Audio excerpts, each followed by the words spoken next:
ایک گناہ ہے وہ باطنی گناہ ہے، اپنے آپ کو اوروں سے اچھا سمجھنا. یہ ہر آدمی کے اندر ہوتا ہے. انسان چاہے کتنا ہی گرا پڑا کیوں نہ ہو، کتنا ہی بدصورت کیوں نہ ہو، کتنا ہی کالا کلوٹا کیوں نہ ہو، کتنا ہی غریب مسکین کیوں نہ ہو، لیکن وہ بہت ساروں سے اپنے آپ کو اونچا سمجھتا ہے، اپنے آپ کو اچھا سمجھتا ہے، اپنے آپ کو اوروں سے اوپر سمجھتا ہے.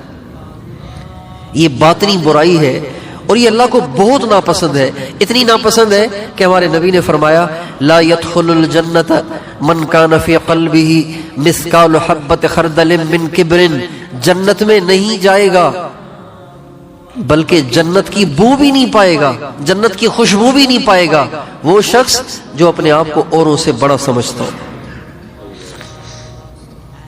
جو اپنے آپ کو اوروں سے بڑا سمجھتا ہے.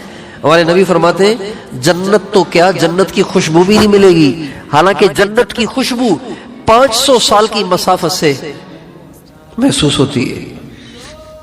500 سال کی مسافت سے. اب یہاں سے جو جدہ ہے 500 سال کا فاصلہ تو نہیں ہے نا جی. یہاں سے یورپ لے لے، یورپ بھی یہاں سے 500 سال کا فاصلہ نہیں ہے.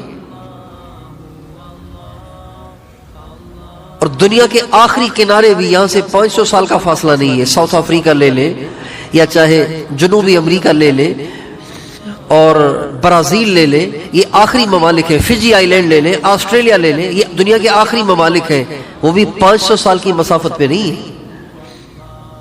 ہمارے نبی فرماتے ہیں اتنی دور بھی اگر جنت ہے، اتنی دور بھی جنت ہے تو جنت کی خوشبو اتنی دور سے بھی آ جاتی ہے.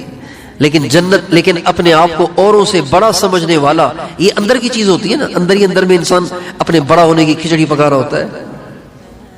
یہ تو ایسے ہی ہے سارے، میرے جیسا تو کوئی ہے ہی نہیں. جس کے پاس پیسہ آ جائے وہ غریبوں کو حقیر سمجھنے لگ جاتا ہے.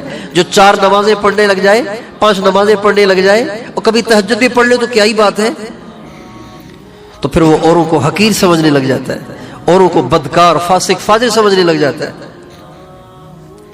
کوئی 4 حرف پڑھ لے، قرآن کی کوئی چند آیتوں کا ترجمہ آ جائے تو ساری دنیا کو جاہل سمجھنے لگ جاتا ہے. تو ہمارے نبی فرماتے ہیں اگر رائی کے دانے کے برابر بھی، رائی کے دانے کے برابر بھی کسی کے دل میں اگر اپنا بڑاپن ہے، اپنی بڑائی ہے، خود پسندی ہے، تو جنت تو کیا، جنت کی خوشبو بھی اسے نہیں ملے گی. یہ وہ باطنی گناہ ہے جو انسان کو پکڑواتا ہے.